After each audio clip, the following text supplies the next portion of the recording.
앞뒤 옆에 있는 성도들하고 인사 나누겠습니다. 반갑습니다. 네, 한 주간 동안도 평안하셨습니까? 네, 우리 함께 사도신경으로 신앙 고백하겠습니다.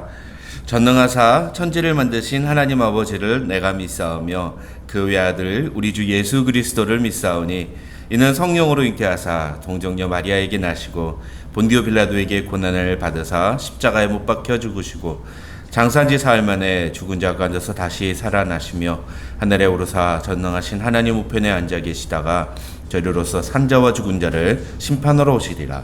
성령을 믿사오며 거룩한 공회와 성도가 서로 교통하는 것과 죄를 사하여 주시는 것과 몸이 다시 사는 것과 영원히 사는 것을 믿사옵나이다. 아멘. 우리 찬송가 196장 찬양하겠습니다. 찬송가 196장입니다.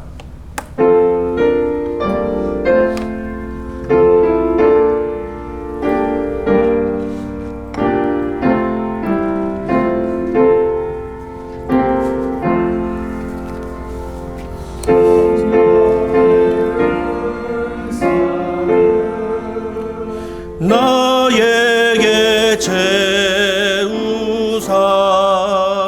주님의 사랑 본받아 나 살게 하소서. 성령의 은사를 나에게 채우사 정결한 마음 가지고 나 행케 하소서. 성령의 은사를 나에게 채우사 더러운 세상 탐욕을 다 태워 주소서. 성령의 은사를 나에게 태우사 영원한 주님 나라에 나 살게 하소서. 아멘.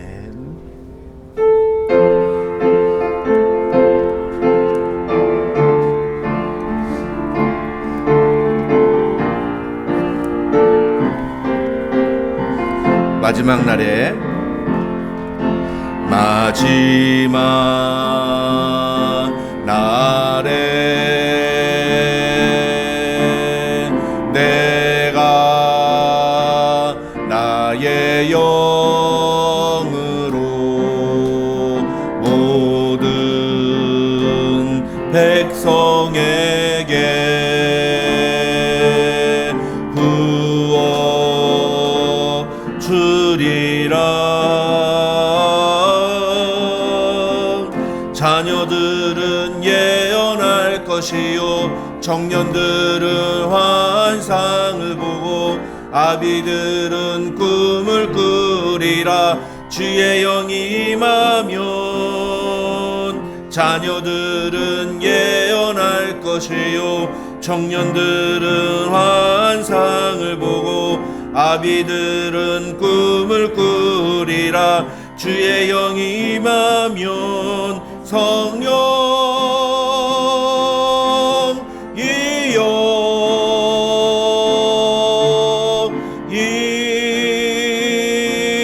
임하소서.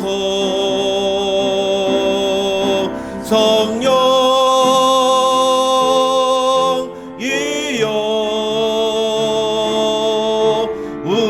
우리에게 임하소서. 마지막 날에 내가 나의 영으로 마지막 날에 내가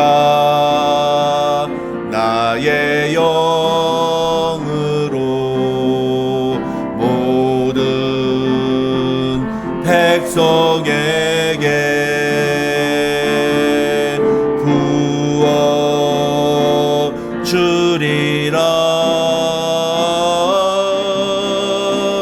자녀들은 예언할 것이요 청년들은 환상을 보고 아비들은 꿈을 꾸리라. 주의 영이 임하며 자녀들은 예언할 것이요 자녀들은 예언할 것이요 청년들은 환상을 보고 아비들은 꿈을 꾸리라. 주의 영이 임하면 성령이여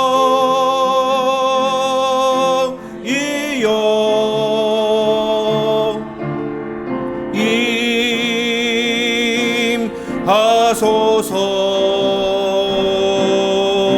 성령이여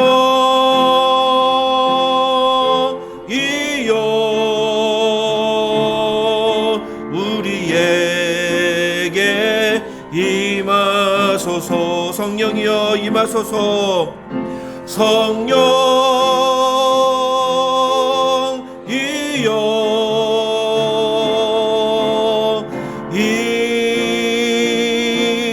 임하소서.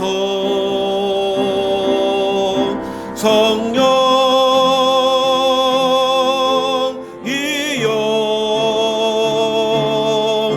우리에게 임하소서.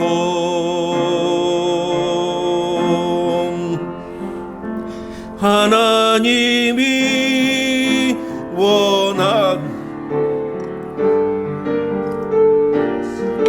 낮추는 섬김으로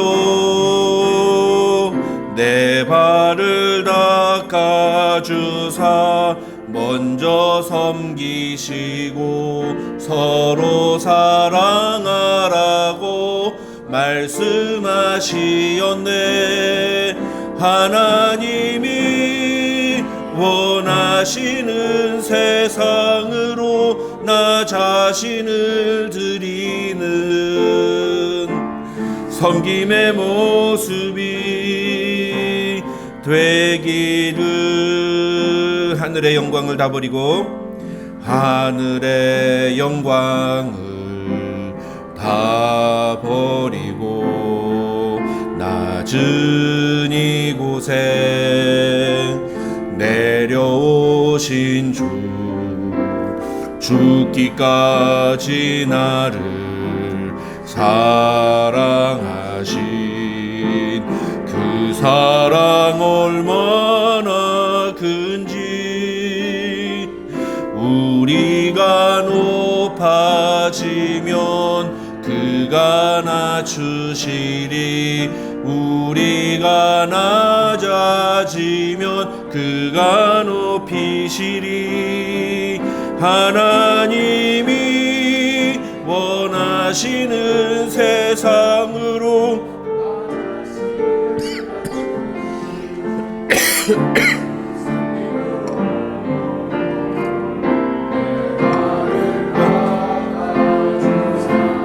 먼저 섬기시고 서로 사랑하라고 말씀하시었네. 하나님이 나시는 세상으로 나 자신을 드리는 섬김의 모습이 되기를. 우리가 높아지면 그가 낮추시리. 우리가 낮아지면 그가 높이시리. 하나님이 원하시는 세상으로 나 자신을 낮추는 섬김으로 내 발을 닦아주사 먼저 섬기시고 서로 사랑하라고 말씀하시었네. 하나님이 원하시는 다시는 세상으로 나 자신을 섬김으로 되기를.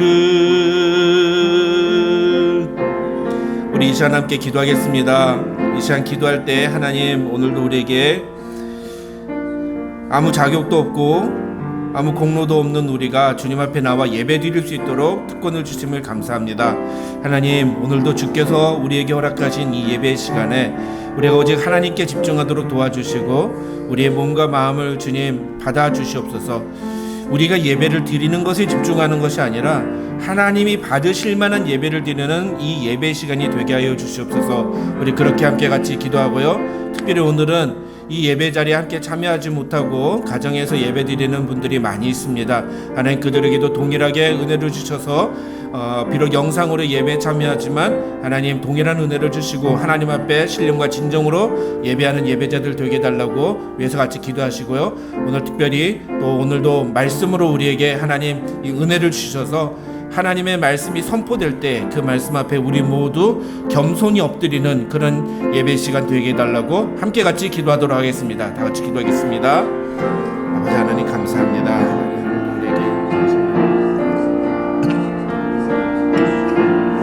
하나님, 오늘도 우리에게 귀한 예배 자리에 나올 수 있도록 하나님 은혜 주시면 감사합니다. 하나님, 우리가 무엇이간데 오늘도 우리를 주의 전으로 불러주셨나이까. 하나님, 우리가 주님 앞에 설 수 있는 아무런 자격과 공로가 없사오니 예수 십자가의 보혈을 의지하며 주님 앞에 나왔사오니 주님, 우리를 긍휼히 여겨주시고 불쌍히 여겨주시옵소서. 상한 마음과 통회하는 심령으로 주님 앞에 나온 성도들 주님 긍휼히 여겨주시고 은혜 베풀어 주시고 오늘도 베풀 만한 자비를 베풀어 주시옵소서. 하나님, 특별히 오늘은 예배당에 오지 못하고 영상으로 예배를 드리는 분들이 많이 있습니다. 우리 교우들 어디서 무엇을 하든지 또 어떤 상황이 있든지 이 영상으로 드리는 예배를 통해서도 하나님의 은혜를 경험하게 도와주시고 말씀 앞에 분명하게 무릎 꿇고 나오는 예배 자리 될 수 있도록 하나님 축복하여 주시옵소서. 주님, 오늘도 주의 말씀 앞에 선 우리 모두를 주님께서 긍휼히 여겨주시고 주님의 은혜로 우리를 세우시며 하나님의 영광으로 나타나는 영광을 경험하는 이 예배를 드릴 수 있도록 하나님 도와주시옵소서. 주님 붙잡아 주시옵소서. 주님 긍휼히 여겨 주시옵소서. 감사드립니다.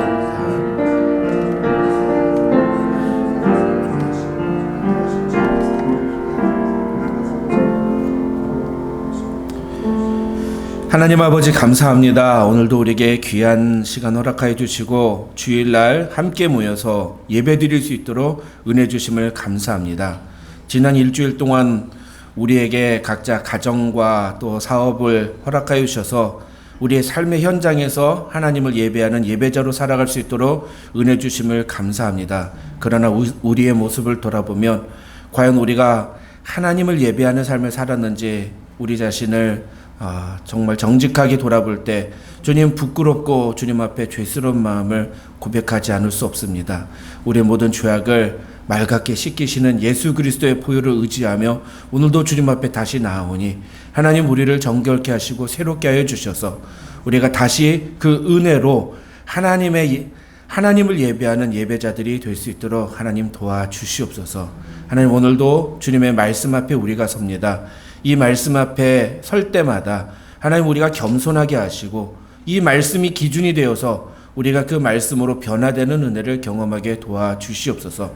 우리의 가치와 우리의 판단과 우리의 생각으로 살아가는 인생이 아니라 무엇을 하든지 하나님의 뜻과 하나님의 생각이 기준이 되게 하시고 하나님이 기뻐하시는 일대로 살아가는 하나님의 사람들이 될 수 있도록 하나님 도와주시옵소서. 하나님, 오늘도 우리가 예배를 드리는데 이 자리에 함께하지 못한 우리 지체들이 많이 있습니다. 어디서 무엇을 하든지 불쌍히 여겨주시고 영상으로 이 예배에 참여할 때 그들에게도 동일한 은혜를 허락하여 주시옵소서. 상한 마음과 통회한 심령으로 예수 십자가 바라보는 자들에게 하나님 베풀 만한 자비를 베풀어 주시는 이 예배 시간 될 수 있도록 주님 축복하여 주시옵소서. 감사드리오며 예수님의 이름으로 기도드립니다.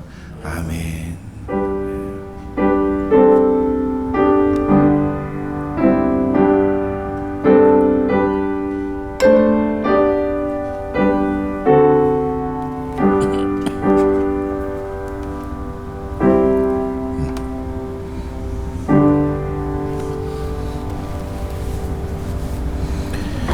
오늘 우리 주는 하나님의 말씀은 고린도전서 14장 1절부터 5절까지의 말씀입니다. 집사님 죄송하지만 모니터 스피커 조금만 더 켜주세요.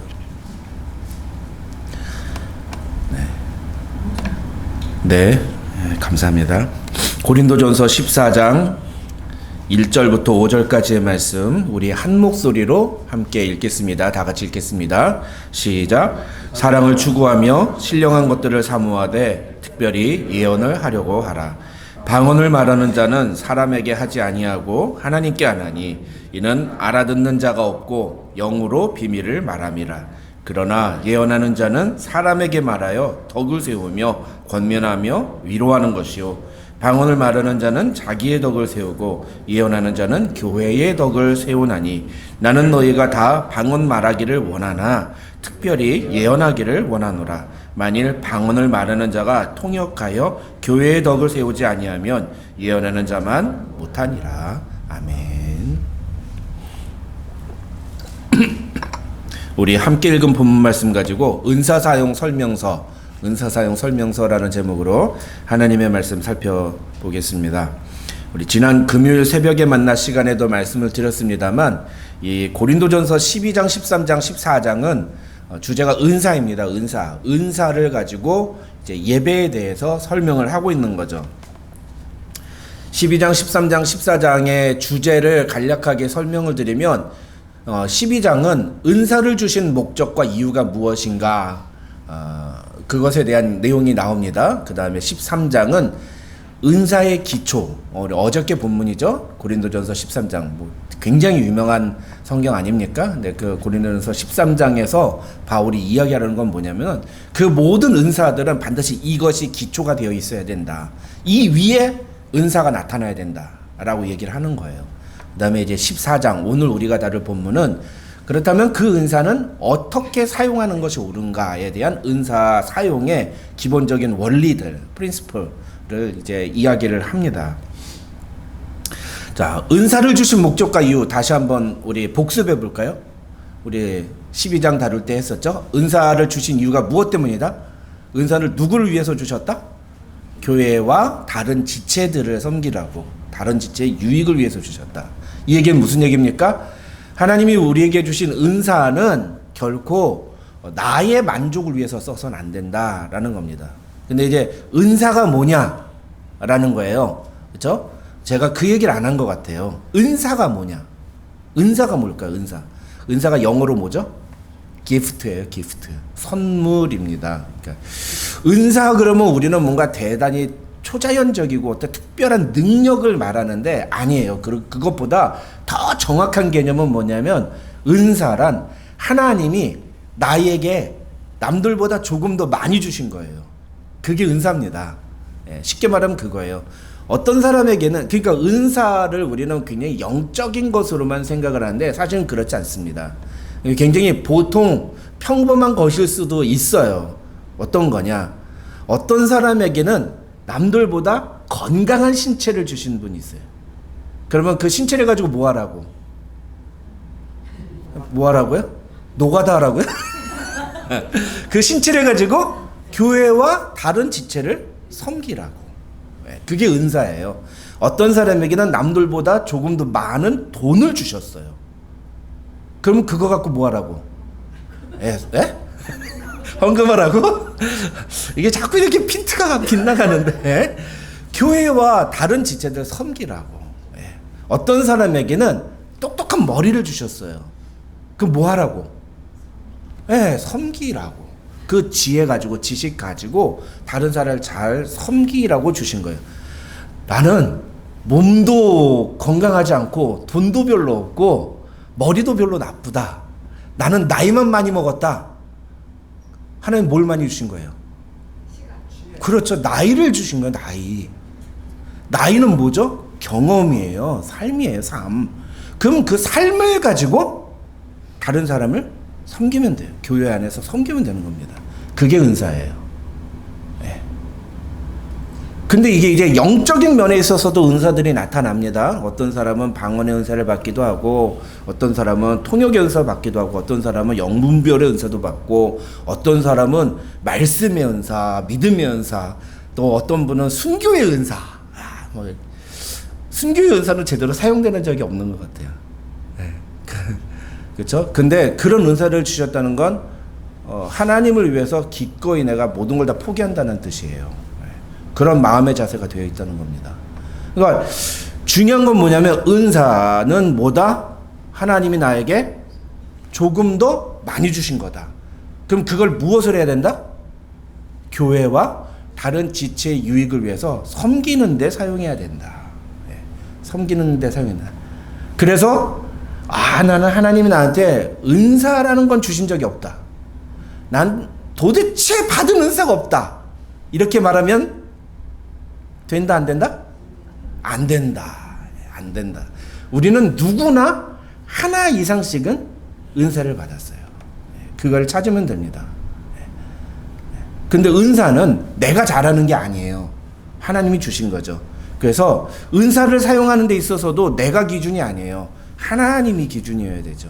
우리가 그거를 나중에 언젠가 우리가 이 은사에 대해서도 한번 공부를 할 때가 올 텐데, 은사를 내가 기준이 돼서 내가 하고 싶은 걸, 내가 잘하는 걸 하겠다 그러면 안 돼요.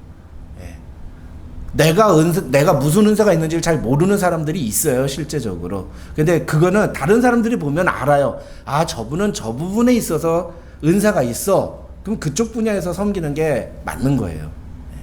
그래서 우리가 하나님께로부터 받은 은사가 무엇인지를 잘 알고 그걸 통해서 교회와 다른 지체를 섬기는 게 중요하다. 이게 12장에서 얘기하는 거고요. 그 다음에 13장에서는 우리 고린도전서 13장 그러면 별명이 있죠? 무슨 장? 사랑장이죠. 사랑장. 사랑에 대한 얘기를 막 나오는데, 그러니까 우리가 성경을 읽을 때 초점이 중요한 거예요. 우리는 보통 고린도전서 13장 그러면 사랑에 대해서 얘기를 하는 것 같지만, 바울이 그 사랑에 대해서 이야기하고 있는 이유는 그 사랑이 무엇이기 때문이다. 은사의 기초이기 때문이다. 그 얘기는 뭐예요?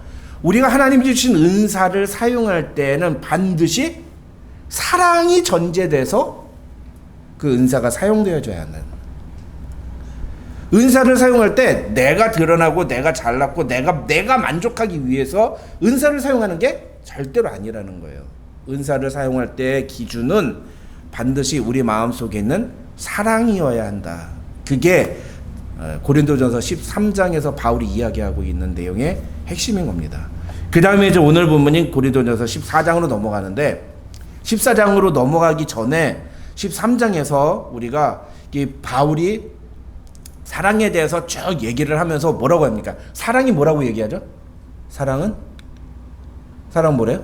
언제나 오래 참고, 사랑은 온유하며, 쭉 사랑은 뭐 시기하지 않으며, 자랑하지 않으며, 고만하지 않으며, 뭐 쭉쭉 나가죠. 그런데 여러분, 사랑의 맨 앞과 뒤가 뭐로 되어 있어요? 참는 것과 견디는 것으로 되어 있어요. 사랑은 참는 걸로 시작해서 견디는 걸로 끝난다. 그 얘기는 무슨 얘기일까요? 우리가 은사를 사용할 때 사랑이 기초가 되어 있어야 한다라는 것은 무슨 의미일까요? 참아가면서 견디면서 섬겨야 하는 거다. 그 얘기는 또 뒤집어서 얘기하면, 교회를 섬기고 다른 사람을 섬기는 일은 결코 행복하지만은 않다. 이렇게 막 섬기면 우리 마음속에 기쁨이 막 충만하고 막 맨날 에브리데이 이렇게 맨날 행복하고 막 그래야 되는데, 사실 그렇지 않아요. 다른 사람을 섬기다 보면은 짜증이 올라올 때가 있어요. 왜 이거 나만 해야 돼? 막 이런 거 있잖아요. 그렇죠? 아니, 이걸 왜 나만 하지? 이걸 내가 왜 해야 돼? 이런 걸 꼭 해야지만 돼? 이런 거 안 하고서도 할 수 있잖아. 이런 생각이 들 때가 있어요. 그러면 교회가 안 됩니다. 교회를 교회되게 하는 순간은 어떤 순간이냐? 하나님이 주신 은사를 가지고 우리가 섬길 때 우리 안에 일어나는 짜증과 분노와 그 모든 쓴 마음들, 그런 것들을 참고 견디는 순간이에요. 그때 교회를 교회되게 합니다. 그러면서 섬겨 나가는 거예요. 그러면서 교회를 세워가는 겁니다. 조금만 내가 막 힘들고 조금만 내가 막 기분 나쁘면 그냥 하고 그냥 막 그러시는 분들이 있어요. 그리고 막 여기 아니면 교회가 없냐 그러면서 막 그러시는 분들이 있어요. 그러면 교회가 안 돼요. 예, 그래서 교회가 정말 많이 공부하고 계속 반복해서 되새겨야 되는 것 중에 하나가 교회론입니다. 교회가 뭔지, 신앙생활을 한다는 게 뭔지를 계속 반복적으로 우리가 공부를 해야 돼요. 신앙생활은 절대로 일요일날 교회 나와서 예배드린 게 신앙생활이 아니다. 그건 절대로 신앙생활, 그건 그냥 예배행위예요. 그건 예배행위. 신앙생활은 우리가 함께 교회를 만들어가는 거다. 신앙생활은 우리가 우리의 삶에서 예배자로 살아가는 거다. 하나님의 사람답게 살아가는 그 순간순간이 신앙생활이다.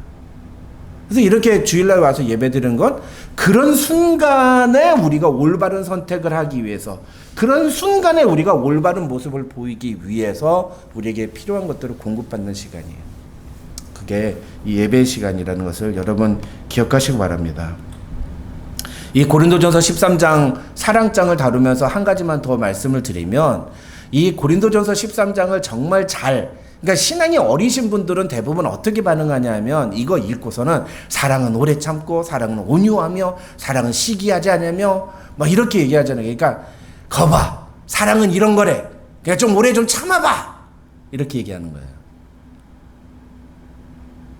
내 남편한테 사랑은 뭐래?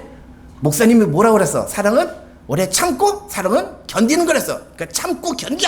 이렇게 얘기하면 이게 신앙이 어리신 분들이 하는 반응이에요. 성숙한 신앙인은 어떻게 반응해요? 이 말씀을 나에게 반응하죠. 내가 참아야 되는데, 내가 견뎌야 되는데 내가 못하는 거예요. 그래서 이 고린도전서 13장을 가지고 우리가 어떻게 해야 되느냐? 나는 과연 오래 참는가? 나는 온유한 모습을 보이는가? 나는 시기하지 않는가? 나는 자랑하지 않는가? 난 교만하지 않는가? 나는 내 배우자한테 무례히 행하지 않는가? 이렇게 자신의 모습을 돌아보면서 이 말씀을 적용을 해야 됩니다. 그것이 바른 성경을 대하는 태도라고 할 수가 있는 거죠.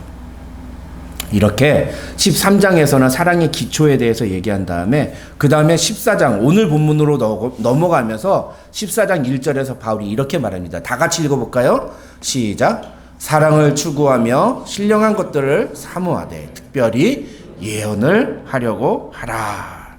사랑을 추구해야 돼요. 사랑 안에서 이 사랑을 추구하며 이 얘기는 사랑 안에서 하란 얘기예요. 사랑 안에서 영적인 은사들을 사용하되 특별히 예언의 은사를 사용하려고 하라라는 거예요. 예언을 하려고 하랍니다. 여러분 전부 다 예언자들이 되시기 바랍니다. 이럴 때 아멘 나와야 되는데 성경을 아시는 분들은 이럴 때 아멘 그러고 나오는데, 그러니까 왜 여기에 주저되냐면은 이 예언이라는 단어에 우리가 좀 걸리는 게 있기 때문이죠. 그래서 이 예언이라는 게 무엇인가를 공부를 해야 돼요. 예언, 프로파시라고 하죠. 예언이라는 것은요, 결론만 간단히 말씀을 드릴게요. 하나님의 계시를 받아서 하나님의 뜻과 메시지를 전달하는 것을 예언이라고 하는 거예요. 성경에 나오는 예언은 장래에 일어날 일을 말해주는 게 예언이 아니에요. 물론 예언 안에는 그런 것들이 포함이 되어 있기도 해요. 예언서, 묵시록 이런 것들에 보면은 앞으로 어떤 일이 일어날 것이다 라는 것들을 얘기해 주는 것들이 포함되어 있습니다. 근데 그 앞에 일어날 일들을 이야기해 주는 이유는 무엇이냐면 그것이 하나님의 뜻의 그 인간의 역사 속에서 나타날 하나님의 뜻이기 때문이에요. 그걸 말하는 거지. 그 프레임을 봐야지. 요 작은 거, 내가 음식 장사를 하는 게 좋겠습니까? 아니면 옷 장사를 하는 게 돈을 많이 벌겠습니까? 김 집사님은 옷 장사를 하세요. 그러면 돈을 100만 불을 벌 겁니다. 이런 걸 말해주는 게 예언이 아니에요. 옛날에 저희 아는 지인 목사님이 어느 그 선교단체에 가가지고 훈련을 받는데 거기는 이제 훈련 끝나고 나면 예언 사역을 해요. 그 사람을 놓고 기도해주고 그 사람에 대해서 앞에 하나님의 뜻을 얘기해야 된다고 그러는데 목사님에게는 야자수가 보입니다. 야자수요?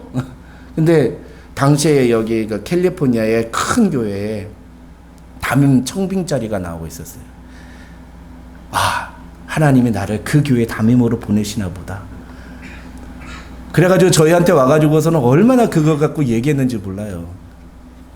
그게 하나님의 뜻이란다. 근데 웬걸 그렇게 안 됐어요. 아니, 그걸 하나님의 뜻이라고 말하면 안 돼요. 그런 식으로 이 예언이라는 단어를 착각하시면 안 됩니다. 성경에 나오는 예언이라는 단어는 무슨 의미냐면 하나님의 뜻과 메시지를 사람들에게 전달해 주는 것. 그게 예언이에요. 그게 예언입니다. 그래서 오늘 본문 3절에도 보면 14장 3절에도 보면 바울이 뭐라고 얘기했냐? 그러나 예언하는 자는 사람에게 말하여 덕을 세우며 권면하며 위로하는 것이요 라고 얘기하는 거예요. 여기서 예언하는 사람이 하는 역할이 뭐예요? 덕을 세우고 권면하고 위로한다. 영어로는 스트레스닝, 예? 인커리지먼트, 그 다음에 컴포트. 사람들을 이렇게 굳건하게 세워주고, 그 다음에 격려해주고, 그 다음에 위로를 해준다. 이게 예언의 역할이라는 거예요. 그렇죠. 박 목사 아들은 장차 연봉이 10억, 100만 불 연봉 받을 거야. 이렇게 얘기해주면 저도 제 마음에 더 든든해지고 위로가 되고 격려가 되죠. 이런 말을 하는 거예요? 아니란 말이에요. 이런 게 예언이 아니에요. 예언이란 하나님의 뜻과 메시지를 전달함으로 사람들이 분명하게 서야 되는 것이 무엇인지를 알게 해주고 그것을 통해서 하나님의 뜻대로 살아가려는 사람들에게 위로를 주고 현실은 낭망하고 현실은 절망스럽지만 그 고통스러운 현실 속에서도 하나님의 뜻과 하나님의 메시지를 붙잡고 살아가는 사람들이 위로를 얻고 힘을 얻도록 해주는 것. 그게 예언하는 자의 역할이라는 거예요. 예언이 뭐냐? 그리고 우리가 잘 알아야 되는 거죠. 근데 또 이 고린도서 14장에는 예언에 대한 얘기가 많이 나옵니다. 14장 19절을 보면 예언에 대해서 바울이 뭐라고 또 얘기를 하느냐? 그러나 교회에서 내가 남을 가르치기 위하여 깨달은 마음으로 5마디 말을 하는 것. 이게 예언이에요. 남을 가르치기 위하여 깨달은 마음으로 5마디 말을 하는 것. 이것이 예언이에요. 쉽게 말하면. 근데 그것이 1만 마디 방언으로 기도하는 것보다 낫다라고 얘기하는 거예요. 쉽게 말하면 뭐예요? 예언이 방언보다 낫다라는 거죠. 근데 예언의 가장 중요한 행위를 뭐라고 얘기하고 있어요? 남을 가르치는 것. 남을 가르치는 것을 예언이라고 얘기하고 있어요.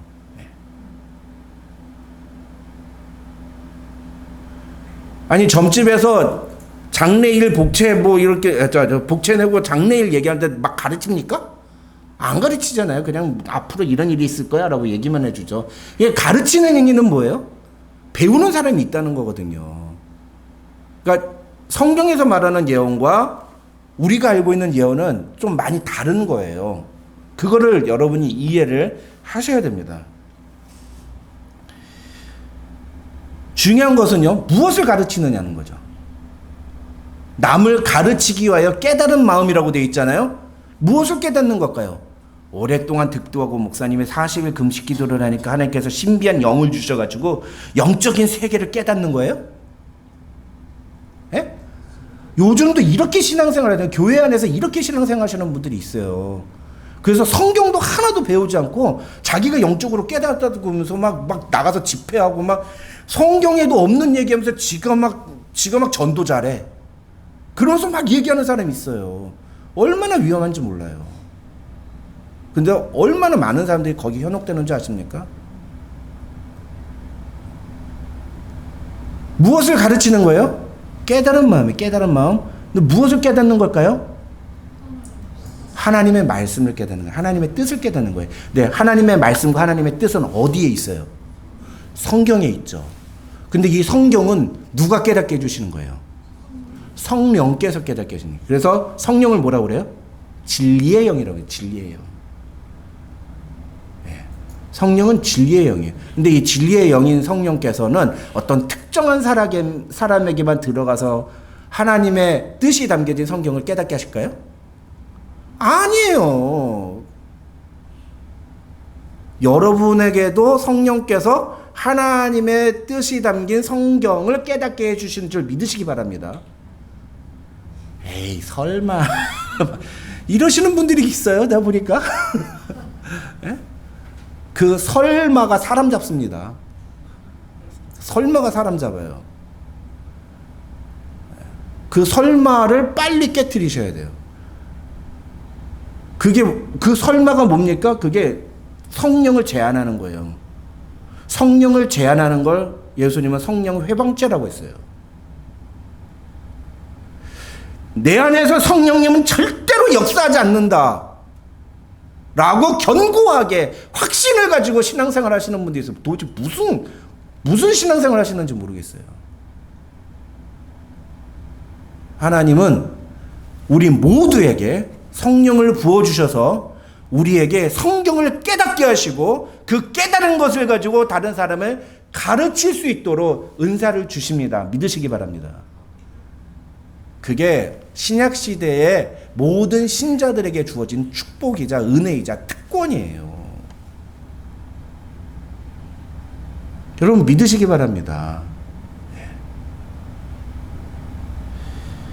그런데 그렇게 성령을 모시고 사는 사람들은 성경을 통해서 하나님의 말씀을 깨닫는데, 근데 이게 그냥 막 무분별하게 나도 성령으로 깨달았다 이렇게 그걸 어떻게 알 수 있어요? 그렇죠? 그러니까 이거에 관해서 원리들을 제시를 합니다. 그 내용이 13장 26절부터 나와요. 근데 이 내용은 조금 뒤에 제가 살펴보도록 하겠습니다.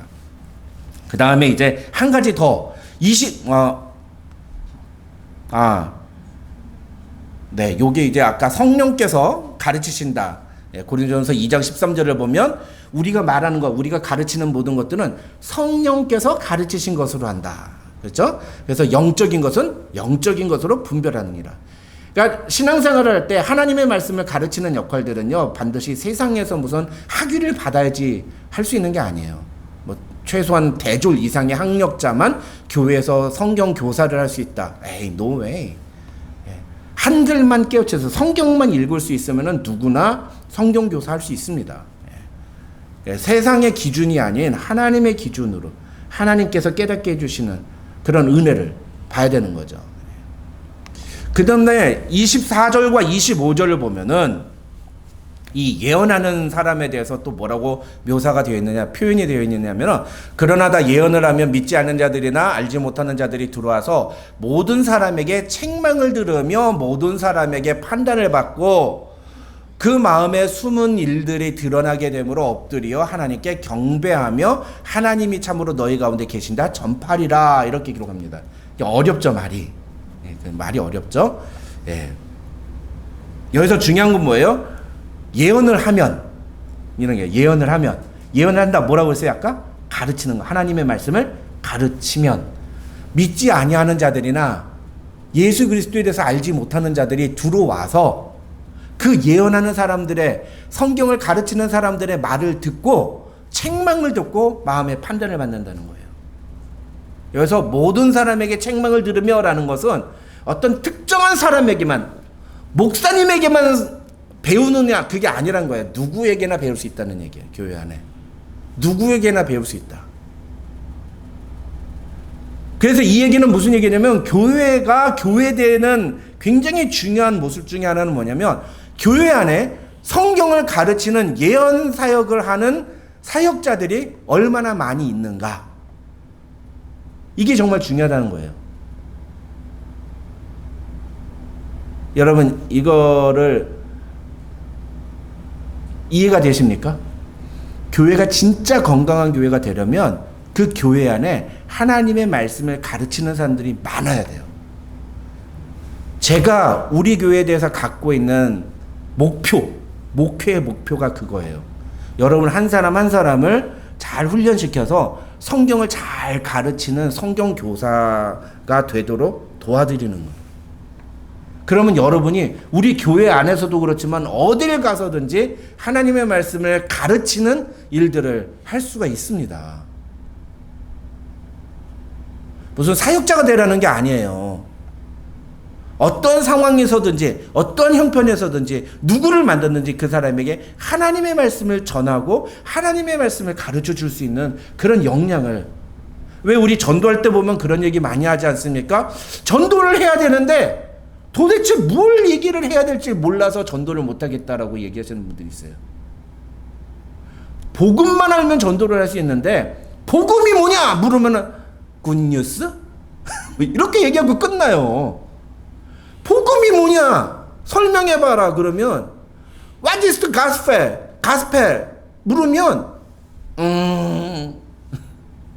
어디서부터 얘기를 해야 될까요? 십자가? 그러고 단답형으로 끝나버려요. 내가 지금 질문하고 퀘스천하고 앤서 듣는 거예요.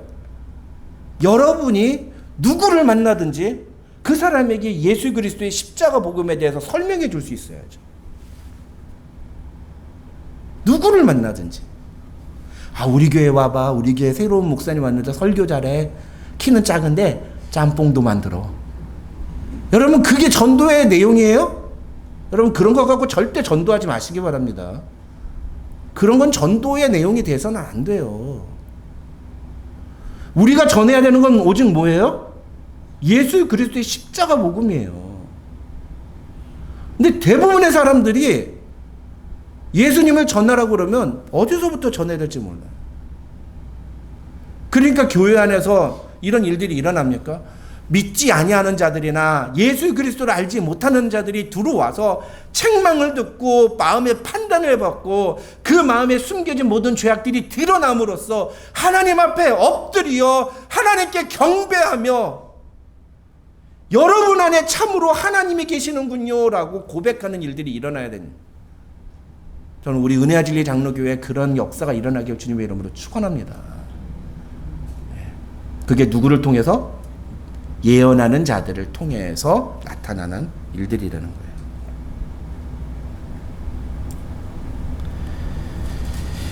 그래서 결론적으로 이 예언사역, 이 14장 3절, 19절, 24절과 25절을 통해서 우리가 알 수 있는 것, 예언사역이란 뭐냐? 이게 바울이 오늘 이 14장 1절에서 사랑을 추구하며 신령한 것들 하되 특별히 예언의 은사를 사용하려고 해라 라고 얘기하는 건 뭐냐면은 하나님의 말씀이 성경을 가르치는 그런 일에 많이 뛰어들어라 라고 얘기하는 거예요. 우리가 교회 안에 많은 은사들이 있지만 가급적이면 여러분들 무엇을 하려고 해야 되냐, 어떤 은사를 사용하려고 해야 되느냐, 이 예언의 은사를 사용하려고 노력을 많이 해야 됩니다.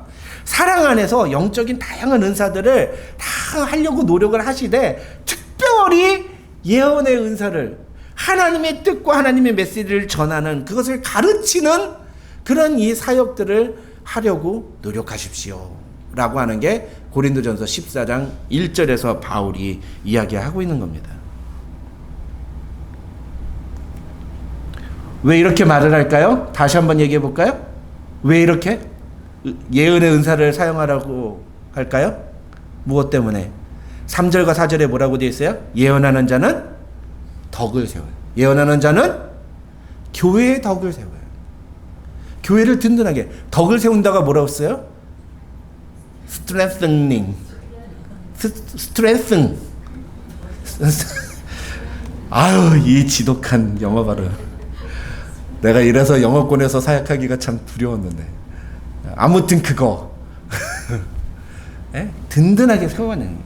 교회를 든든하게 세워내는 예언하는 자가. 자, 우리 옆에 있는 분에게 이렇게 인사하겠습니다. 예언 사역자가 되시기 바랍니다. 예, 예언 사역자가 되시기 바랍니다. 이게 농담이 아니고 진심이에요. 바울이 그 얘기하고 있는 겁니다. 진심으로 우리 모두 다 예언 사역을 하려는 사람들이 되어야 됩니다.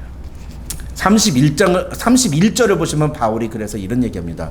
너희는 다 모든 사람으로 배우게 하고 모든 사람으로 권면을 받게 하기 위하여 하나씩 하나씩 예언할 수 있느니라. 말이 좀 어려운데 쉽게 말하면 너희 모두 다 누군가를 가르치는 위치에 있으니 하나님의 말씀을 가르치는 자가 되어야 된다. 하다못해 누구라도 가르쳐야 돼. 주일학교 아이들을 가르쳐. 주일학교 아이들. 하다못해 누구라도 가르쳐야 돼. 에? 아니 왜 이러세요? 강아지를 가르쳐요? 예, 강아지보다 집에 있는 자녀들을 먼저 가르치세요. 예. 하다못해 자기 집에 있는 자녀들에게라도 하나님의 말씀을 가르치는 부모가 되셔야 돼요. 예, 하다못해. 예. 그것도 정 안 되면 집에 있는 강아지라도 가르치시고, 예. 강아지 붙잡고 밥 먹일 때 기도 모처 시키고 그러고서는 자 기도합시다 그러고서 손 붙잡고 같이 기도하고서 강아지 사료 먹이시든가. 예. 농담이고요. 중요한 건 뭐예요? 교회 안에서 우리가 그렇게 사역을 해야 된다는 거예요. 제가 예전에 사역했던 교회에서 주일학교 학생들은 교인은 한 7, 80명 정도 되는데 주일학교 학생이 한 10명 좀 넘었어요. 주일학교 학생들이 그렇게 되는데 교사가 없는 게 교사가 없어요. 그래서 제 아내가 교사를 대신 하고서는 반주하다가 가서 교사하다가 막 왔다 갔다 막 그랬어요. 그래서 제가 좀 교사로 좀 자원해 주십시오. 이렇게 교회에다 광고를 냈는데 어떤 집사님이 오더니만 그 얘기를 해요. 목사님, 김 집사님 교사하라 하세요. 김 집사님 누구예요? 그래. 그 김 집사님이 지금 우리 교회로 치면 누구냐면 강권사님이에요. 강권사님. 나이 제일 많은. 아니 나이 제일 많은 할머니가 뭐예요? 그 애들 데리고서 그 성경 가르치면 좋지. 제가 너무 기가 막혀가지고 집사님이 하시면 안 돼요. 아이 저는 바빠서. 근데 그분이 자기 자랑처럼 얘기하는 게 전 유아교육과 나왔어요.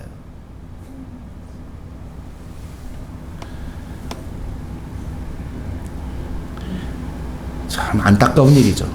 안타까운 일이에요. 이 말씀이 오늘 이 자리에 앉아있는 그리고 영상으로 이 예배에 참석하는 모든 성도들에게 하나님이 주시는 진지한 권면의 말씀이 되기를 주님의 이름으로 축원합니다. 네. 잘하고 못하고의 문제가 아니에요. 우리가 하나님의 명령을 우리가 어떻게 무겁게 받아들이고 이 사명을 감당하려고 우리가 동참하느냐. 우리 교회도 지금 유스 그룹들이 저렇게 있는데 제가 참 진짜 너무 귀하게 보는 것 중에 하나는 그 현 집사님 다른 교회잖아요. 미국인이 어떻게 한국인 유색인종 이 아시아인의 교회에 와가지고 이렇게 섬깁니까? 너무 귀한 일이잖아요. 너무 귀한 일이에요. 저는 마음속으로 너무 감사하고 있어요. 두 가지 때문에 제가 그냥 아무것도 하지 않고 그냥 있는데 하나는 그 섬김 자체가 너무 귀하기 때문에 두 번째는 현실적으로 우리가 다른 대안이 없기 때문에. 네. 근데 저분이 만약에 자기 얘기하고 막 이상한 얘기 했으면은 제가 그거 딱 중단시켰을 텐데 제가 작년에 와서 저기 유스그룹 가서 들어보니까 오로지 성경만 얘기해요. 오로지 성경만. 그러니까 애들이 지겨워할 정도로 애들이 너무 지겨워해요. 그럴 정도로 오로지 성경만 얘기해요. 그래서 제가 됐다 그러면 애들이 지겨워 안 하고는 그건 지들 몫이고 바르게 가르치냐 안 가르치냐가 중요한 거죠. 골로새서 1장 28절 우리가 지난번에 골로새서 다룰 때 다뤘습니다만 바울이 이런 얘기하죠. 우리가 그를 전파하여 각 사람을 권하고 모든 지혜로 각 사람을 가르치면 각 사람을 그리스도 안에서 완전한 자로 세웁니다. 우리가 그를 전파하여 각 사람을 가르친다. 각 사람이 뭐예요? 에브리원이에요. 에브리원. 모든 사람을 말하는 거예요. 근데 그 모든 사람을 집단으로 보지 않고 한 사람으로 보는 거예요. 그렇게 하나님의 말씀을 그 사람들에게 가르치고 권면함으로써 뭘 하려고 한다? 그 사람들을 그리스도 안에서 완전한 자. 또 나왔네요? 완전한 자? 뭐예요? 제자, 예수 그리스도의 제자, 예수 그리스도의 제자로 세우려 함이니. 이 말은 교회 안에서 모든 성도들이 이 사역에 함께 동참하고 서로가 서로를 세우고 서로가 서로를 권면하고 가르치는 사역을 통해서 서로가 예수 그리스도의 제자가 되기 위해 서로를 가르치는 예언 사역을 통해서 그 일들을 감당해 나가야 된다는 거예요. 그럴 때 교회는 건강한 교회가 되는 것입니다. 여러분 믿으시기 바랍니다. 근데 이 일은요, 목회자 한 사람만으로는 안 돼요. 아까도 말씀드렸습니다만 목회자 한 사람만 이 일을 하면은 그거는 너무 많은 책임과 부담이 목회자에게 집중이 되는 거예요. 그래서 사실 제가 오늘 이제 아침에 제가 좋아하는 후배 목사님이 어저께 예배를 드린 뉴질랜드하고 한국은 이제 벌써 하루가 먼저 가지 않았습니까? 그러니까 주일 예배 영상이 올라와 있어요. 제가 오늘 샤워하면서 그 설교를 들었는데 그 얘기를 하시더라고요. 그분도 이제 정기적으로 이제 교회론에 대해서 설교를 자기 교회 교인들한테 설교를 해요. 교회에서 초기에 교회를 개척하고 나면은 가장 많이 들어가는 게 교회 인건비다. 사역자들에 대한 비용이 많이 들어가는데 안 되는 교회는 그거를 문제 삼는다. 근데 교회가 성장하는 교회들은 교회에서 사역자들에게 사례비가 나가는 것에 대해서 당연하게 여긴다. 왜 그럴까요? 그거예요. 교회가 뭐가 중요한지를 아니까 그러는 거예요. 가르치는 사역이 중요한 걸 아는 거예요. 하나님의 말씀을 가르치는 사역이 얼마나 중요한지를 알면 교회가 가진 재정이나 여러 가지 힘들을 그걸 위해서 사용하는 거죠. 그래서 교회가 얼마나 든든하게 서가느냐.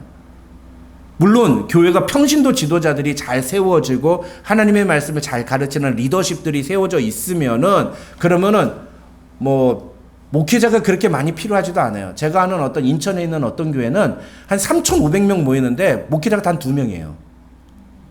근데 3,500명 중에 제가 지금 말씀드리는 이 말씀을 가르치는 평신도 사역자가 한 1,000명이에요.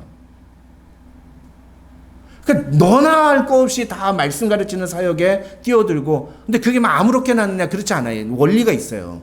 그 질서가 있습니다. 그 단계들을 모든 교인들이 동의하고 그 과정에 참여하고 그래서 교회 안에서 훈련을 받고 그걸 통해 가지고 말씀 사역자로 세워져서 검증이 돼서 교회 공동체가 인정을 해줘서 교회의 모든 사역 속에서 말씀을 가르치는 일들이 함께 동참하는 거예요. 그러니까 그 교회는 목사가 1,000명인 거예요. 이런 교회가 건강하겠습니까? 안 건강하겠습니까? 그래서 저의 목회 스승인 오카노 목사님은 목회란 무엇이냐? 목회는 평신도들을 작은 목사로 만드는 거다. 작은 목사에서 넘어가서 작은 예수가 되게 하는 거다. 이게 목회라고 그랬어요. 여러분 한 사람 한 사람을 궁극적으로는 예수 그리스도를 닮는 작은 예수가 되게 하는 게 신앙의 목표이지만 그 과정에서 여러분이 도달해야 될 중간 단계가 뭐냐면 작은 목사예요. 작은 목사.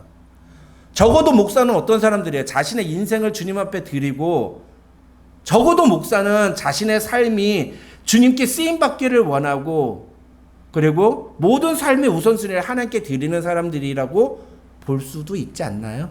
안 그런 목사들이 너무 많아가지고선 요즘은 그렇게 말씀드리기가 좀 뭐한데 작은 목사가 된다는 게 뭐죠? 성도 여러분들이 그런 마인드를 가지고 교회에서 책임감을 가지고 사역하는 사역자들이 된다는 겁니다. 그럼 그 목사가 되는 것에 가장 중요한 게 뭘까요? 어떤 사람이 목사가 되어야 될까요? 신학교 나와야 될까요? 성경 똑똑해야지 될까요? 아니에요. 목회자에게 있어서 제일 중요한 게 뭐냐면은 제가 지난주에 수요강단 시간에 말씀드렸잖아요. 아니야, 수요강단이었나? 맞죠, 수요강단 시간에.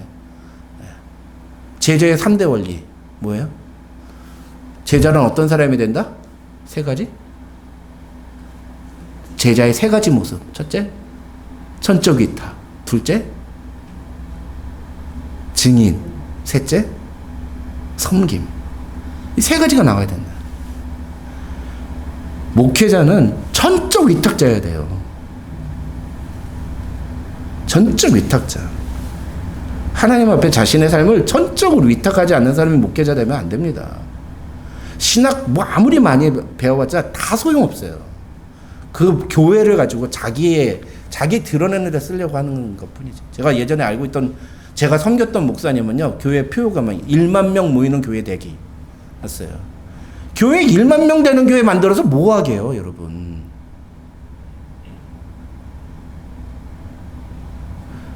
교인 1만 명 모이면 뭐가 좋습니까?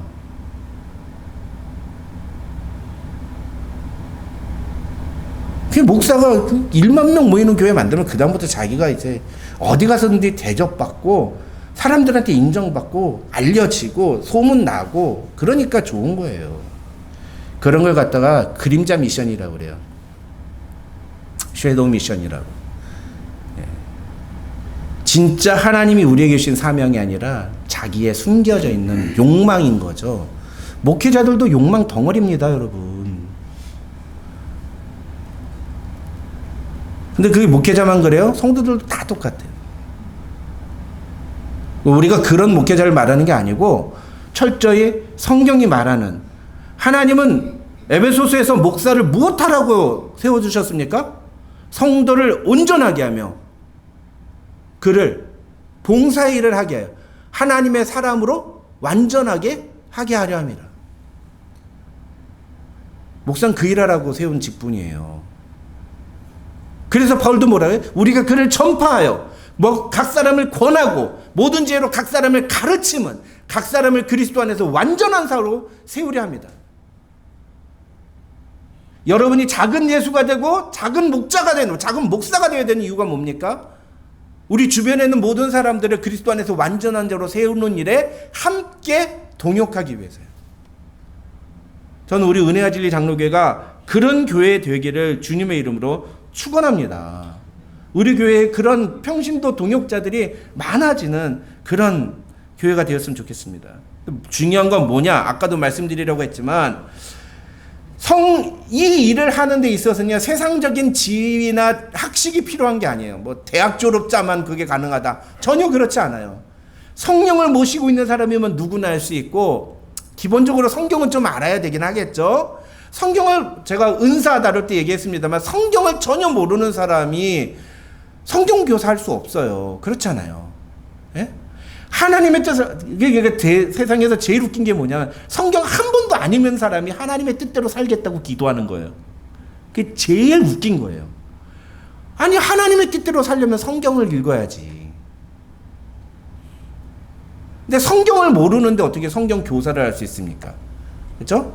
성경을 안 읽는데 어떻게 성경 교사가 될 수가 있어요? 그러니까 성경을 가르치는 역할을 하려면 성경을 좀 많이 읽게 하고 성경에 있는 내용들을 좀 많이 알고 있고 기억하고 있고, 그 다음에 성경에서 말하는 내용들이 무엇인가를 캐치해낼 수 있는 그런 능력들을 가지도록 계속 공부하고 훈련하고 그걸 시키는 거예요.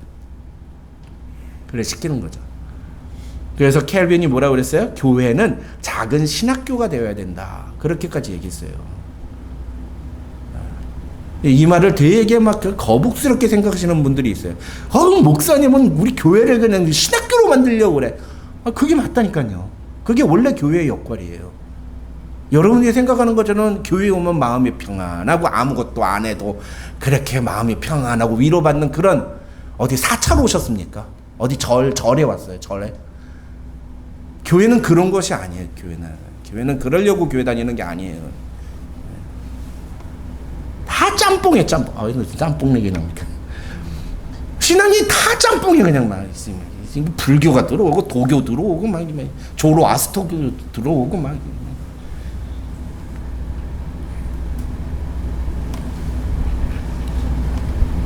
그래서 하나님의 말씀을 가르치는 이 역할은 아무에게 맡겨, 누구나 할 수 있는 일이에요. 누구나 할 수 있는 일이지만 아무나 해서는 안 되는 일입니다.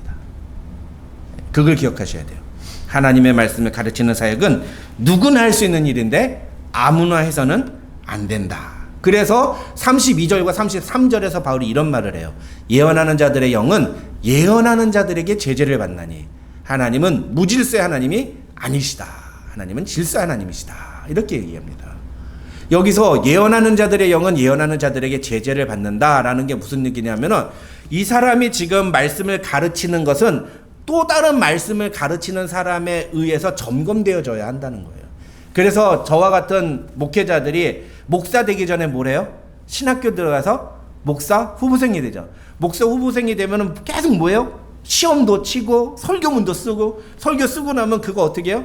담임 목사님한테 검사도 받아요. 이 설교가 제대로 됐는지 안 됐는지 검사도 받고 그러는 거라고.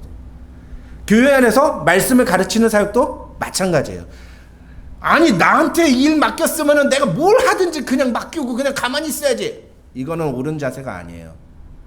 교회 안에서는 특히 다른 건 몰라도 말씀을 가르치는 사역은 교회 안에서 함께 그게 점검받고 함께 이게 검증이 되어져야 됩니다. 그러지 않으면 자기 말을 할 수가 있으니까 아무렇게나 가르칠 수가 있으니까 교회 안에서 이 그런 어떤 말씀 가르치는 사역들을 잘 제어하고 그리고 그걸 조율하는 그런 역할들을 하는 게 필요해요. 이 역할을 누가 하느냐? 이게 먼저 예언하는 사명을 받은 자들, 저와 같은 목사, 또 당회, 교육자 그룹들이 그 역할을 하는 거예요. 그래서 교회 안에서 성경 교사를 세워갈 때 그 일을 누구에게 맡기느냐? 저와 같은 목회자들에게 그 역할을 맡기는 거예요. 그래서 목회자들이 교회 안에 왜 필요하냐? 교회 안에 평신도들을 하나님의 말씀을 가르치는 사람으로 세워가는 일을 하기 위해서 목회자들이 필요한 거예요. 우리 오경복 목사님이나 저가 왜 이 교회에 필요하냐? 교회에 굳은 일이 있으면 그거 청소하고 교회 관리하라고 필요한 게 아니에요. 그런 일은 집사님들이 하셔야 되는 거예요. 목회자들은 뭐 해야 되느냐? 평신도들을 하나님의 말씀으로 가르치는 일에 집중해야 되는 거예요. 근데 목회자가 만약에 그런 거 안 하려고 한다. 그러면 이제 혼나야죠. 근데 오늘날 교회들이 목회자들이 그런 걸 안 하는데도 그걸 당연하게 여겨요. 그리고 목회자는 자꾸 다른 걸 요구해. 다른 일을 해.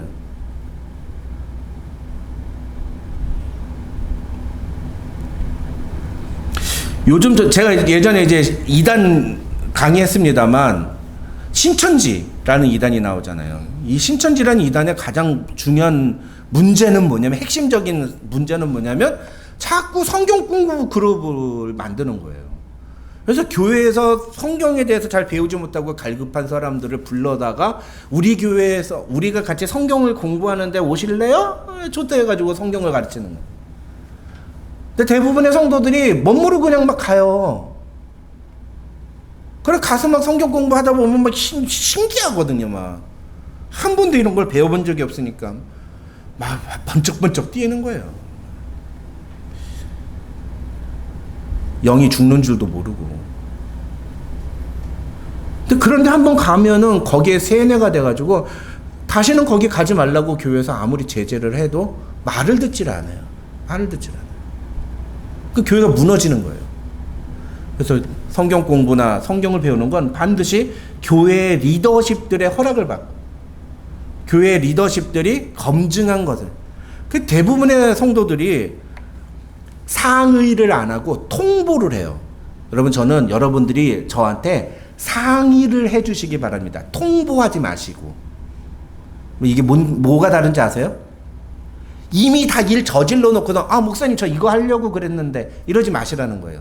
하기 전에 저한테 이걸 물어보시고 하기 전에 저한테 이걸 물어보시고 목사님 제가 이걸 해도 될까요 말까요 물어보시면 이게 특별히 문제가 되지 않는 한은 네 뭐 하세요 뭐 이렇게 되겠죠. 근데 그게 아니라 이미 다 저질러 놓은 상태에서 어디 성경 공부에 가기로 다 결정된 상태에서 그 다음에 아 목사님 저 거기 성경 공부하기로 했어요. 여러분 그 다음은 되돌릴 수가 없잖아요. 그 다음 그거 막으면 그 다음부터 이제 목사가 성도 막는 사람이 돼버리는 거예요. 교회가 건강한 관계가 되려면 상의하는 공동체가 돼야지 통보하는 공동체가 되면 안 됩니다. 특히 성경 공부. 그래서 저 있던 뉴질랜드에서는요 아예 신문 광고에다 그걸 냈어요. 교회 밖 성경 공부 모임에 함부로 참여하지 마시기 바랍니다. 그렇게 신문 광고에다까지 낼 정도로 신천지가 너무 기승을 하니까. 그랬더니 그걸 갖고 뭐 목사들이 쪼잔하게 자기 교회에서만 성경 공부하라고 그랬다고 막 그렇게 얘기를 하고 막 비난을 하시더라고요. 이게 아닌데. 여기까지가 이제 예언의 은사인데, 사실 아까 말씀드렸지만 이 14장은 예언의 은사만을 말하는 건 아니에요. 교회 안의 모든 은사. 14장 1절 뭐라고 했어요? 사랑을 추구하고 신령한 것을 사모하라. 신령한 은사들, 그 외에 다른 여러 은사들이 있는데 그 중에서 특별히 예언의 은사를 하려고 하라라고 해서 예언의 은사에 대해서 이렇게 긴 시간들을 하려 했는데, 사실은 그 예언의 은사를 포함한 모든 은사들을 어떻게 사용해야 되는가에 대한 원리를 얘기하는 게 이 14장의 진짜 핵심이거든요. 그러니까 예언의 은사도 마찬가지고 포함해서, 그렇다면 이제 은사는 어떤 원리에 의해서 사용해야 되는가에 대해서 말씀을 나누겠습니다. 그게 내용이 바로 26절과 40절이에요. 26절과 40절 한번 같이 한번 읽어볼까요? 시작. 그런지 형제들아 어찌할까? 너희가 모일 때에 각각 찬송시도 있으며 가르치는 말씀도 있으며 계시도 있으며 방언도 있으며 통역함도 있나니 모든 것을 덕을 세우기 위하여 하라. 모든 것을 품위 있게 하고 질서 있게 하라. 자, 여기서 보면 바울은 우리가 교회 안에서 은사를 사용할 때 지켜야 되는 원칙을 세 가지로 얘기를 합니다. 뭐예요? 덕과 품위와 질서예요. 덕과 품위와 질서. 이 덕은 뭐예요? 덕은 교회 공동체의 유익을, 다른 사람들에게 유익을 끼치는 것, 다른 사람들을 섬기는 것, 그걸 이제 덕이라고 말하고, 품위는 뭘까? 품위는 적당히, 알맞게, 너무 과하지 않게, 꼭 필요한 정도만 하라는 거예요. 은사를 사용하는데 막 그냥 자기의 막 은사라고 막 마음대로 하면 안 된다. 필요한 만큼만 하라. 그게 은사 사용의 원리라는 거예요. 마지막 세 번째 뭐예요? 질서 있게 하라. 이 질서 있게 하라는 건 뭐냐? 교회가 세워놓은 질서를 존중하라는 거예요. 그걸 지키라는 거예요. 그게 은사 사용의 세 가지 원리인 겁니다. 그래서 교회 안에서 여러 가지 은사들을 사용할 때 이 세 가지 원리에 따라서 은사를 사용하는데, 특별히 그 중에서도 예언하는 사역, 말씀을 가르치는 사역을 조금 더 열심히 해라. 그래서 교회를 덕을 세우고 교회를 더 든든하게 세워가고 교회가 건강하게 세워져 가는 것들을 추구해라 라는 것이 이 14장에서 바울이 이야기하는 내용인 것입니다. 만약에 이렇게 이 원리를 지키지 않으면 어떤 일이 벌어질까요? 무분별하게 자신의 은사를 사용하기 시작하면 교회는 걷잡을 수 없이 혼란에 빠지게 될 겁니다. 내가 아무리 은사가 있다고 하더라도 교회 리더십들이 그 은사를 사용하지 않았으면 좋겠습니다 라고 얘기하면 하지 말아야 돼요. 그게 질서 있게예요. 그게 질서 있게.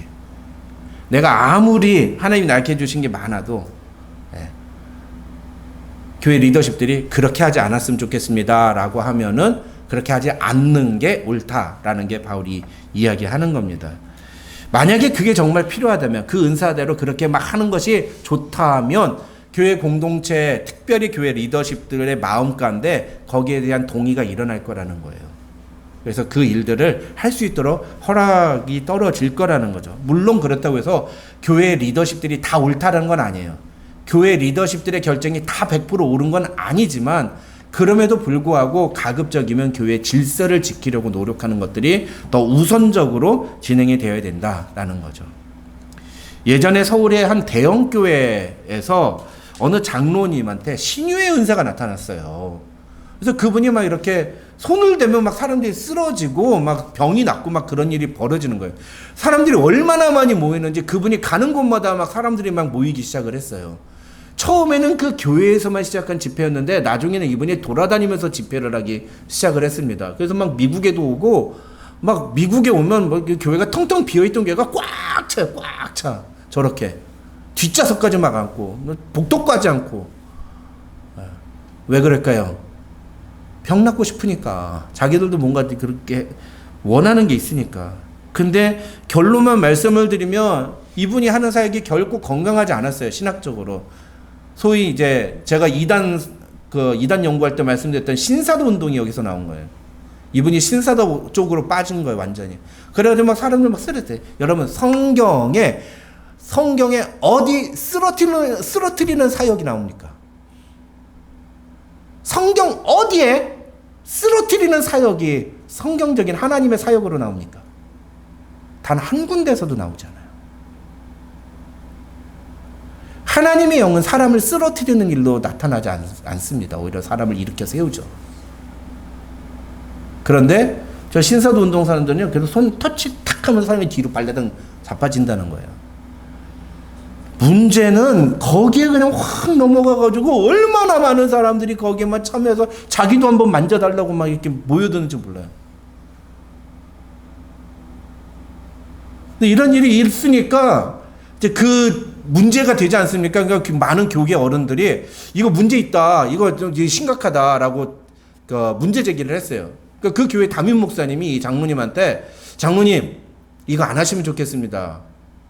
최소한 이 한국 교회에서 잠잠해질 때까지는 좀 절제하십시오라고 말씀을 드렸는데, 안타깝게도 이 장로님은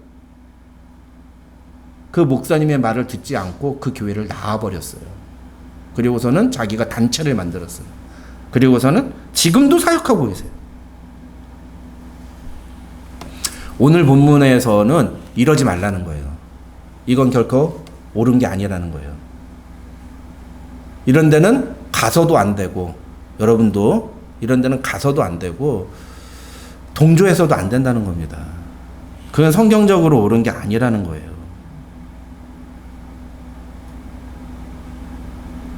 사실 오늘 본문인 고린도전서 14장에는 정말 많은 이야기들이 담겨 있습니다. 그런데 이 내용을 다 하려면 한 3주 시리즈로 설교해야 되는데, 시간 관계상 오늘 핵심적인 부분만 다루었습니다.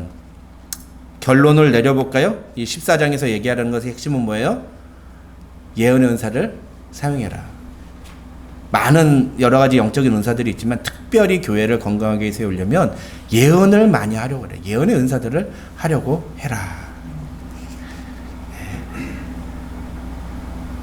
그런데 이 예언의 은사를 사용함에 있어서 뿐만 아니라, 예언의 은사뿐만 아니라 모든 은사들은 어떤 원리에 의해서 사용해야 된다? 3가지 원칙.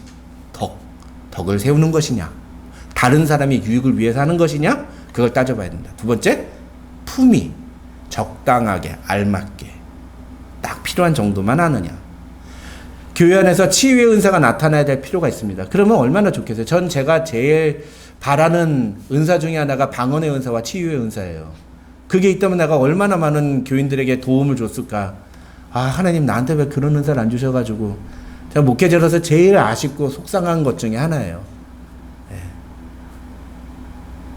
근데 그거 가지고 내가 막 성경 안 가르치고 뭐 맨날 시인 집회도 하고 그러면 됩니까? 그런 거 하지 말라는 거예요.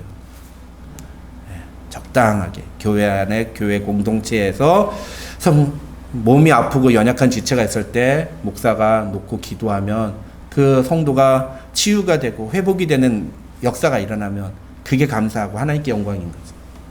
다 그게 품위 있게, 마지막 질서 있게, 교회가 세우는 질서 안에서 권위의 리더십들의 질서를 지켜가면서 교회가 함께 성장하고 함께 세워져가고 함께 든든해져가는, 함께 위로를 받고 함께 격려를 받는 그런 공동체가 되어야 된다라는 것이 오늘 고린도전서 14장에서 바울이 우리에게 제시하는 메시지입니다. 이 말씀을 통해서 우리 은혜와 진리 장로교회도 하나님의 교회를 건강하게 세워가는 데 쓰임받는 저와 여러분이 되시기를 주님의 이름으로 축원합니다. 기도하겠습니다.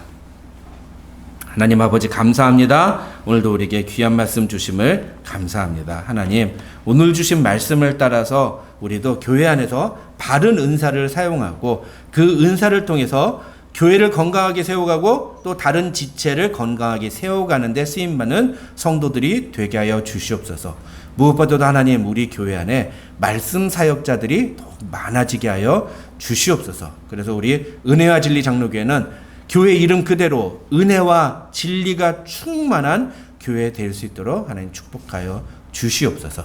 감사드리며 예수님의 이름으로 기도합니다. 아멘. 교회 소식 전해드리겠습니다. 이번 주 새벽에 만나 본문은 고린도전서 15장, 16장, 그리고 고린도후서 1장으로부터 5장입니다. 수요 강단 시간에 이기는 교회 시리즈 7번째 기회로 이번 주부터는 3주간 라오디아 교회를 다룹니다. 9월 20일부터 22일까지 베이커스필드 연합 부흥회가 우리 교회에서 진행됩니다. 강사로서는 장재기 목사님이 오십니다. 코로나가 다시 유행하고 있습니다. 모두 건강에 유의하시기 바랍니다. 이상입니다. 네, 우리 다 같이 일어나셔서 섬김 찬양 부르고 축도함으로 예배 마치겠습니다.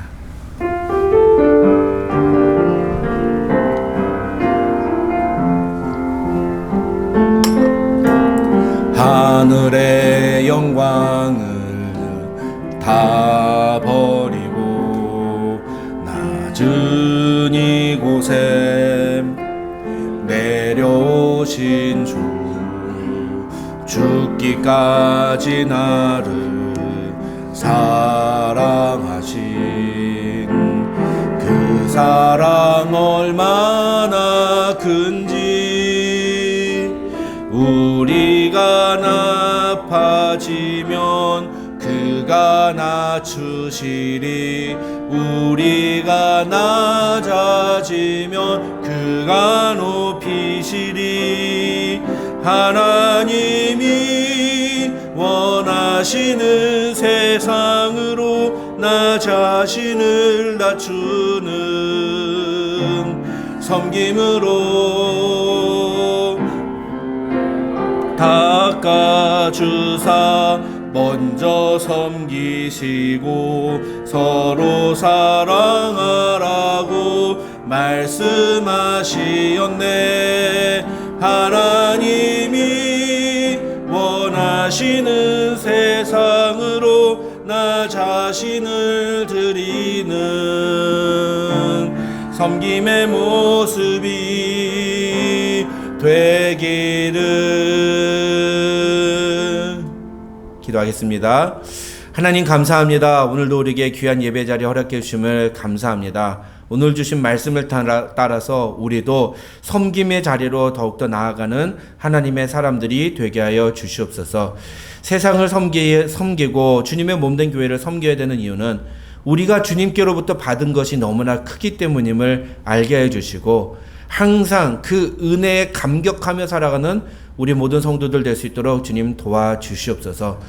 주님께서 주신 은혜가 너무나 귀해서 우리가 가진 것의 일부를 또 주님 앞에 드립니다. 그러나 사실 그 모든 것이 주님께서 우리에게 주신 것임을 알게 해주시고 주님께서 우리에게 주신 것 주님께 다시 돌려드리오니 주님께 우리의 공로가 드러나지 않고 주님의 은혜가 나타나는 이 예물이 되게 해주시고 이 예물을 통해 하나님의 역사가 시작되는 은혜를 우리가 경험하게 도와주시옵소서. 오늘도 빈공한 삶 속에서 고통 중에 있는 지체들이 있다면 하나님 그 영혼을 주님 품어주시고 위로하여 주시고 만나의 은혜를 허락하여 주셔서 하나님 삶 속에서 어려움 당하지 않도록 주님 붙잡아 주시옵소서. 지금은 우리 구주 예수 그리스도의 한이 없으신 은혜와 우리 아버지 하나님의 만극하신 사랑과 성령님의 감동 감화 교통 충만하신 은혜가 너희 무리 가운데 함께 있을지어다. 아멘.